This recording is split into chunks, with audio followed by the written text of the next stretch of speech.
শিশুদের জন্য ইসলামিক নৈতিক শিক্ষা গল্প পর্ব ৪। শিশুদের জন্য ইসলামিক নৈতিক শিক্ষা গল্পের চতুর্থ পর্বে রয়েছে হৃদয়ে ছোঁয়া গল্প। প্রতিটি গল্পে রয়েছে জীবনের গভীর বার্তা, সহজ ব্যাখ্যা এবং শিশুদের জন্য উপযোগী প্রশ্ন উত্তর। এই গল্পগুলো আপনার শিশুকে শোনান, তারপর তাকে প্রশ্ন করুন সে কি বুঝেছে, কিভাবে সে উত্তর দেয়। আপনার সন্তানের বুদ্ধিদীপ্ত উত্তর আমাদের জানাতে কমেন্ট করতে ভুলবেন না। আসুন গল্পের আলোয় শিশুর হৃদয়ে ঈমান, নৈতিকতা ও চিন্তার গভীরতা করে তুলি। হিংসার জ্বালা। এক ব্যক্তি প্রতিবেশীর একজনের ভালো ছেলেকে হিংসার জ্বালায় সইয়া করতে পারত না। সে শুনল সে ছেলে পড়াশোনায় খুব ভালো, সুতরাং সে জ্বলে উঠে বলল, ও পাশ করতে পারবে না। কেউ বলল, পাশ কি, খুব ভালো নম্বর ওর। হিংসুক বলল, ভালো নম্বর হলে কি হবে, ফার্স্ট হতে পারবে না। লোকটি বলল, ও তো পরীক্ষায় ফার্স্ট হয়েছে। হিংসুক বলল, ফার্স্ট হলে কি হবে, চাকরি পাবে না। লোকটি বলল, চাকরিও পেয়েছে। হিংসুক বলল, চাকরি পেলে কি হবে, বেতন পাবে না। লোকটি বলল, বেতনও পেয়েছে। হিংসুক বলল, বেতন পেলে কি হবে, বেতনে বরকত থাকবে না। তার মানে দেখতে নারী, চলন বাঁকা, হিংসে কথা গরল মাখা। সারাংশ: এক ব্যক্তি তার প্রতিবেশীর মেধাবী ছেলেকে সহ্য করতে পারত না। ছেলেটি ভালো রেজাল্ট, চাকরি, বেতন সব অর্জন করলেও হিংসুক ব্যক্তি বারবার বলত, তাতে কি। তার মন কখনো শান্ত হয়নি। শিক্ষণীয় বার্তা: হিংসা মানুষকে অন্ধ করে দেয়। অন্যের সাফল্যকে স্বীকার না করে সে নিজেই ক্ষতিগ্রস্ত হয়। সত্য ও পরিশ্রমের জয় হয়, হিংসার নয়। প্রশ্ন উত্তর: হিংসুক ব্যক্তি ছেলেটির কোন কোন অর্জনকে অস্বীকার করেছিল? এই গল্প থেকে আমরা কি শিক্ষা নিতে পারি? দেখতে নারী, চলন বাঁকা, হিংসে কথা গরল মাখা। উত্তর লেখো। পাত পড়ে, কলি হাসে। এক জাদেরেল বউ তার বৃদ্ধা শাশুড়িকে মালসায় খেতে দিত। ব্যাপারটা কলেজ পড়ুয়া নাতিকে ভালো লাগত না। একদিন মালসাটা বুড়ির হাত থেকে পড়ে ভেঙে গেলে বউ তাকে খুব গালাগালি করতে লাগল। নাতি কলেজ থেকে বাড়ি এসে দেখল ব্যাপার তুঙ্গে। সেও গালাগালি শুরু করল দাদিকে। বলল, বুড়িও শয়তান আছে, ও ওটা ভাঙল কেন? গোটা রাখলে ওইটাতেই আমার স্ত্রী তার শাশুড়িকে ভাত দিত। সারাংশ: এক বউ তার বৃদ্ধ শাশুড়িকে মালসায় খেতে দিত। একদিন মালসা ভেঙে গেলে সে গালাগালি শুরু করে। কলেজ পড়ুয়া নাতিও দাদিকে গালাগালি করে বলে, গোটা রাখলে ওইটাতেই আমার স্ত্রী তার শাশুড়িকে ভাত দিত। শিক্ষণীয় বার্তা: আমরা যেমন আচরণ করি ভবিষ্যতে তেমনই প্রতিফলন পাই। শিশুদের সামনে বয়স্কদের প্রতি সম্মান দেখানো জরুরি, কারণ তারাই ভবিষ্যতের আচরণ শিখে নেয়। প্রশ্নোত্তর: নাতি কেন বলল, গোটা রাখিলে আমার স্ত্রীও? এই গল্প থেকে আমরা কি শিক্ষা নিতে পারি? পারিবারিক আচরণ সম্পর্কে।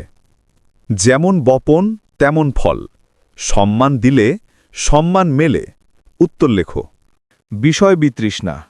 সুলতান মাহমুদের ওস্তাদ আল্লাহর ওলি ছিলেন। একবার তিনি তার দারিদ্র্যের কথা স্মরণ করে কয়েকটি স্বর্ণমুদ্রা নিয়ে তাকে দেখা করতে গেলেন।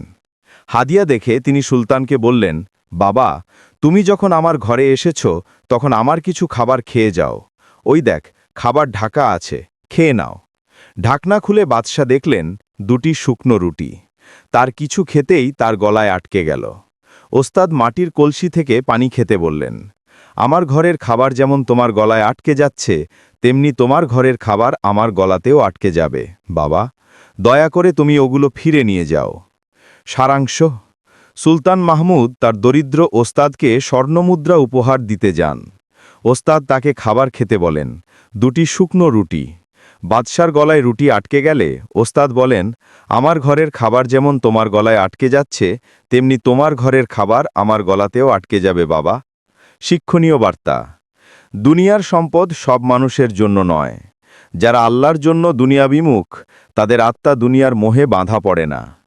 আত্মসম্মান ও আধ্যাত্মিকতা সম্পদের চেয়ে বড়। প্রশ্নোত্তর: ওস্তাদ কেন স্বর্ণমুদ্রা গ্রহণ করতে রাজি হননি? রুটি গলায় আটকে যাওয়ার ঘটনা কি বোঝায়? যার হৃদয় আল্লাহর দিকে, তার চোখে দুনিয়া ক্ষুদ্রতর। উত্তর লেখো। সব কাজে আন্তরিকতা। আমেরিকার এক ছুতোর কাঠের ঘর বানানোর এক কোম্পানিতে চাকুরি করত। কাজে বহু পুরাতন ও কারিগরিতে বড় সুদক্ষ ছিল সে। মাসিক বেতনে খুব সুন্দর কাজ করত। একসময় সে কাজ থেকে অবসর চাইল মালিকের কাছে, বোনাসও চাইল। মালিক বলল, সব শেষে একটি ঘর বানিয়ে তোমাকে অবসর দেব। মন না চাইলেও ছুতোর তা বানাতে বাধ্য হল। সুতরাং সে ঘরটি তেমন সুন্দর হল না। মালিক বলল, এবার তুমি অবসর নিতে পারো, আর এই ঘর তোমার বোনাস। ছুতোরের বড় আফসোস হল, আগে জানলে ঘরটাকে সে আরও সুন্দর, বরং সবচেয়ে সুন্দর করে বানাত। বলা বাহুল্য, ইখলাস ও ইহসান সবার ক্ষেত্রে সমান থাকলে নিজেকে ঠকতে হয় না। সারাংশ: এক দক্ষ ছুতোর অবসর নেওয়ার আগে শেষবারের মতো একটি ঘর বানাতে বলা হয়। সে মনোযোগ না দিয়ে ঘরটি বানায়। পরে মালিক জানায়, এই ঘরই তার বোনাস। ছুতোর আফসোস করে, জানলে আরও সুন্দর করে বানাত। শিক্ষণীয় বার্তা: প্রতিটি কাজেই আন্তরিকতা ও পরিশ্রম থাকা উচিত। কখন কোন কাজ আমাদের জীবনের পুরস্কার হয়ে দাঁড়াবে তা আমরা জানি না। ইখলাস ও ইসানই সফলতার চাবিকাঠি। প্রশ্নোত্তর: ছুতোর কেন আফসোস করেছিল? এই গল্প থেকে আমরা কি শিক্ষা নিতে পারি কাজের মানসিকতা সম্পর্কে? কাজের মাঝে যদি থাকে মন, পুরস্কার আসে অজানায় গোপনে। উত্তর লিখো। নেতিবাচক মন্তব্য: এক শিকারীর কুকুর পানির উপর হাঁটতে জানত। তাকে নিয়ে তার গর্বও ছিল। এক বন্ধুকে দেখাবার জন্য সে হাঁস শিকার করে তার সামনে কুকুর পাঠিয়ে পানি থেকে তা উদ্ধার করল। শিকারী এ কৃতিত্ব প্রদর্শন করে নিজ বন্ধুর কাছ থেকে প্রশংসার আশা করেছিল। কিন্তু বন্ধু ছিল ঈর্ষাপরায়ণ, নেতিবাচক মনের। বন্ধু কিছুই বলল না। পরিশেষে শিকারী নিজেই বলল, কুকুরটির মধ্যে কোনো অসাধারণত্ব লক্ষ্য করেছ কি? বন্ধু উত্তরে বলল, হ্যাঁ, তোমার কুকুরটি সাঁতার জানে না। সারাংশ: এক শিকারীর কুকুর পানির উপর হাঁটতে পারত। সে বন্ধুকে দেখাতে চাইল কুকুরের কৃতিত্ব, কিন্তু ঈর্ষাপরায়ণ বন্ধু কিছুই বলল না। শেষে শিকারী নিজেই জিজ্ঞাসা করলে বন্ধু বলল, তোমার কুকুরটি সাঁতার জানে না। শিক্ষণীয় বার্তা: নেতিবাচক মনোভাব মানুষকে অন্ধ করে দেয়। অন্যের ভালো কাজকে স্বীকার করতে না পারলে নিজের মন ছোট হয়ে যায়। প্রশংসা করতে শেখা একটি বড় গুণ। প্রশ্ন উত্তর: বন্ধুটি কুকুরের অসাধারণত্ব কিভাবে অস্বীকার করল? এই গল্প থেকে আমরা কি শিক্ষা নিতে পারি প্রশংসা ও মনোভাব সম্পর্কে? যার চোখে শুধু দোষের খোঁজ, তার হৃদয় হয় প্রশংসাহীন রুক্ষ। উত্তর লেখো। নেতিবাচক বুঝ। মদ স্বাস্থ্যের পক্ষে বড় ক্ষতিকর জিনিস, সে কথা বুঝাবার জন্য এক ডাক্তার পরীক্ষার মাধ্যমে চাক্ষুষ প্রমাণ করছিলেন। দুটি কাচের পাত্রে একটিতে পানি ও অপরটিতে মদ রেখে একটি ক্যাচো নিয়ে প্রথমে পানিতে ছেড়ে দিলেন। ক্যাচোটি বেশ নড়েচড়ে বেড়াতে লাগল। অতপর তা তুলে নিয়ে মদের পাত্রে রাখলে তা টুকরো টুকরো হয়ে মদের সাথে মিশে গেল। ডাক্তার উপস্থিত দর্শকদেরকে জিজ্ঞাসা করলেন, আপনারা বলতে পারেন এই পরীক্ষা দ্বারা কি প্রমাণ হল? পিছন থেকে একজন সুরাসক্ত ব্যক্তি বলে উঠল, মদ খেলে পেটে কেঁচো থাকে না। সারাংশ: এক ডাক্তার মদের ক্ষতি বোঝাতে কেঁচো দিয়ে পরীক্ষা করেন। পানি দিলে কেঁচো বেঁচে থাকে, মদে দিলে গলে যায়। দর্শকদের কাছে তিনি প্রশ্ন করেন, কি বোঝা গেল? এক সুরাসক্ত ব্যক্তি বলে, মদ খেলে পেটে কেঁচো থাকে না। শিক্ষণীয় বার্তা: নেতিবাচক মনোভাব মানুষকে সত্য উপলব্ধি করতে বাধা দেয়। সঠিক শিক্ষা গ্রহণের জন্য খোলা মন ও ইতিবাচক দৃষ্টিভঙ্গি জরুরি।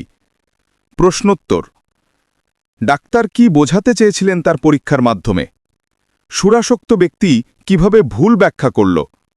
শিক্ষা যদি না হয় গ্রহণ, জ্ঞানও হয় অপচয় তখন।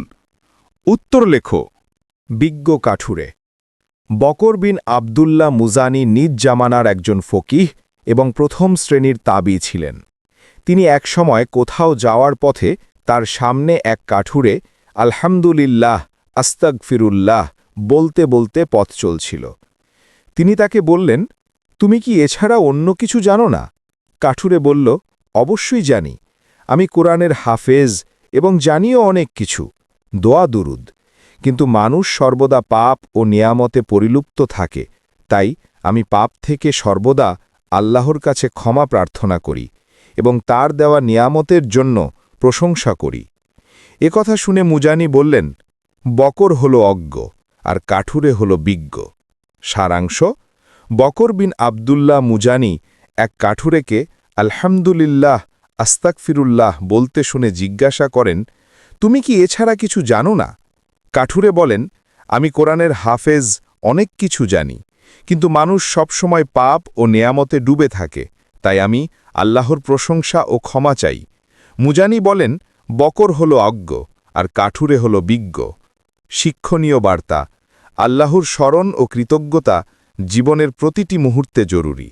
জ্ঞান শুধু মুখস্থ নয়, হৃদয়ের উপলব্ধি ও আমলই প্রকৃত বিজ্ঞতা। প্রশ্নোত্তর: কাঠুরে কেন বারবার আলহামদুলিল্লাহ ও আস্তাগফিরুল্লাহ বলছিল? মুজানি কি শিক্ষা পেলেন কাঠুরের আচরণ থেকে? মুখে জ্ঞান নয়, অন্তরে আলো, আল্লাহর স্মরণেই থাকে সত্যের পালো। উত্তর লেখো।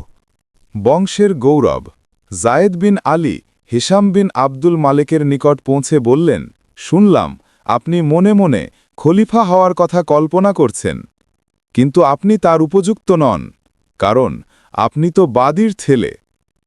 হিশাম বললেন, কিন্তু আপনার কথা, আমি মনে মনে খেলাফতের আশা পোষণ করছি, অথচ গায়েবের খবর আল্লাহ ছাড়া কেউ জানে না। দ্বিতীয়ত, আমি বাদীর ছেলে, কিন্তু হযরত ইসমাইল তো বাদীর ছেলে ছিলেন, যার বংশ থেকে মানবশ্রেষ্ঠ মহানবী হযরত মুহাম্মাদের জন্ম। আর ইসহাক স্বাধীনার পুত্র, কিন্তু তার বংশে এমন জাতির জন্ম হয় যাদেরকে আল্লাহ বানর ও শূকরে পরিণত করে দেন। সারাংশ: জায়েদ বিন আলী হিশামকে বলেন, আপনি খলিফা হওয়ার উপযুক্ত নন, কারণ আপনি বাদীর ছেলে। হিশাম জবাব দেন, হযরত ইসমাইলও বাদীর ছেলে ছিলেন, কিন্তু তার বংশে জন্ম নিয়েছেন মহানবী মুহাম্মদ সাল্লাল্লাহু আলাইহি ওয়াসাল্লাম। পক্ষান্তরে ইসহাক ছিলেন স্বাধীন নারীর পুত্র, কিন্তু তার বংশে এমন জাতি জন্মেছে যাদেরকে আল্লাহ বানর ও শূকরে পরিণত করে দেন। শিক্ষণীয় বার্তা: মানুষের মর্যাদা তার বংশে নয়, বরং তার চরিত্র, ঈমান ও আল্লাহর রহমতে। বাহ্যিক পরিচয় নয়, অন্তরের পরিচয়ই আসল। প্রশ্নোত্তর: হিশাম কি যুক্তি দিয়ে নিজের মর্যাদা ব্যাখ্যা করেছিলেন? এই গল্প থেকে আমরা কি শিক্ষা নিতে পারি বংশ ও আত্মমর্যাদা সম্পর্কে? বংশ নয়, বরং আমল, আল্লাহর কাছে সেটাই মূল। উত্তর লেখো। ভগবান তড়াও, হাত পাও তো নড়াও। একবার বন্যা এলে এক লোক নিজ বাড়ি ছেড়ে কোনো নিরাপদ জায়গায় আশ্রয় নিল না। অনেকের বলা সত্ত্বেও সে বলল, আমি ভগবানকে বিশ্বাস করি, তিনি আমাকে ধ্বংস করবেন না। অবশেষে পানি তাকে ঘিরে ফেলল। হেলিকপ্টার পাঠানো হলো, তবু সে বলল, ভগবান আমাকে রক্ষা করবেন। পরবর্তীতে বন্যা বৃদ্ধি পেলে নৌকা নিয়ে ত্রাণকর্মীরা তাকে উদ্ধার করার চেষ্টা করল, কিন্তু সে ওই একই কথা বলল।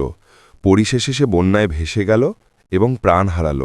মরণের পর সে ভগবানকে বলল, তোমার কথা ডাকলে তুমি সাড়া দাও, প্রার্থনা করলে মঞ্জুর করো। আমি তোমার কাছে কত প্রার্থনা করলাম, তাও আমাকে মরতে হলো কেন? ভগবান বললেন, তোমার কাছে হেলিকপ্টার আর নৌকা পাঠিয়েছিল কে? সারাংশ: এক ব্যক্তি বন্যার সময় নিরাপদ আশ্রয় নেয়নি। হেলিকপ্টার আর নৌকা পাঠানো হলেও সে বলল, ভগবান আমাকে রক্ষা করবেন। শেষে সে মারা যায়। মৃত্যুর পর সে প্রশ্ন করে, আমি তো প্রার্থনা করেছিলাম। ভগবান বলেন, তোমার কাছে হেলিকপ্টার আর নৌকা পাঠিয়েছিল কে? শিক্ষণীয় বার্তা: আল্লাহর সাহায্য অনেক সময় আমাদের চারপাশেই থাকে, কিন্তু আমরা তা বুঝতে পারি না। শুধু প্রার্থনা নয়, নিজের দায়িত্বও পালন করতে হয়। প্রশ্ন উত্তর: লোকটি কেন আল্লাহর সাহায্য বুঝতে পারেনি? এই গল্প থেকে আমরা কি শিক্ষা নিতে পারি দায়িত্ব ও দোয়া সম্পর্কে? দোয়ার সাথে চাই কাজের হাত, আল্লাহ সাহায্য করেন চুপিসারে নীরবে। উত্তর লিখো। পরভরসা। একটি কিশোর বড় বিনম্র সহকারে মসজিদে নামাজ পড়ছিল। একজন ধনী মানুষ তা দেখে সে নামাজ শেষ করলে তাকে জিজ্ঞাসা করল, তুমি কার ছেলে? কিশোর বলল, আমার মা বাপ কেউ নেই, আমি ইয়াতিম। ধনী বলল, তুমি কি আমার ছেলে হতে চাও? সে বলল, আমাকে খিদে লাগলে আপনি কি আমাকে খেতে দেবেন? ধনী বলল, হ্যাঁ। সে বলল, আমার কাপড়ের দরকার হলে আপনি কি আমাকে পরতে দেবেন? ধনী বলল, হ্যাঁ। সে বলল, আমি মারা গেলে আপনি কি আমাকে জীবিত করে দেবেন? ধনী বলল, তা তো মানুষের পক্ষে সম্ভব নয় বাবা। সে বলল, তাহলে আমাকে ছেড়ে দিন, আমাকে যিনি সৃষ্টি করেছেন তিনিই আমাকে খেতে পড়তে দেবেন এবং তিনিই আমাকে মেরে আবার জীবিত করবেন। ধনী লোকটি বলল, ঠিকই বলেছ বাবা, আল্লাহর উপর যে ভরসা করে তিনিই তার জন্যে যথেষ্ট হন। সারাংশ: এক ইয়াতিম কিশোর মসজিদে নামাজ পড়ছিল। ধনী ব্যক্তি তাকে দত্তক নিতে চাইলে কিশোর প্রশ্ন করে, আপনি কি আমাকে খাওয়াবেন, পড়াবেন আর মারা গেলে জীবিত করবেন? ধনী বলেন, না। কিশোর জবাব দেয়, তাহলে আমাকে যিনি সৃষ্টি করেছেন তিনিই যথেষ্ট। ধনী ব্যক্তি বলেন, আল্লাহর উপর যে ভরসা করে তিনিই তার জন্যে যথেষ্ট হন। শিক্ষণীয় বার্তা: আল্লাহর উপর পরিপূর্ণ ভরসা ঈমানের মূল। মানুষ সীমিত, কিন্তু আল্লাহর করুণা ও শক্তি সীমাহীন। সত্যিকারের নিরাপত্তা আসে তার উপর নির্ভর করেই। প্রশ্নোত্তর: কিশোর কেন ধনী ব্যক্তির প্রস্তাব প্রত্যাখ্যান করল? এই গল্প থেকে আমরা কি শিক্ষা নিতে পারি আল্লাহর উপর ভরসা সম্পর্কে? যার ভরসা আল্লাহর উপর, তার পথ হয় আলোকময়, নির্ভরতার পূর্ণ। উত্তর লিখো। দোয়া: হে আল্লাহ, আমাদের সন্তানদের হৃদয়ে ঈমান, নৈতিকতা এবং আপনার প্রতি ভালোবাসা গেঁথে দিন। তাদেরকে হিংসা, অহংকার এবং নেতিবাচকতা থেকে রক্ষা করুন। প্রতিটি গল্প যেন তাদের জীবনে আলো হয়ে জ্বলে ওঠে, এই দোয়া করি আপনার দরবারে। প্রিয় দর্শক, এমন আরও সুন্দর সুন্দর ইসলামিক গল্প পেতে চ্যানেলটি সাবস্ক্রাইব করে রাখুন এবং আপনার মূল্যবান মতামত কমেন্ট করে জানান। সবাই ভালো থাকুন, সুস্থ থাকুন। আসসালামু আলাইকুম।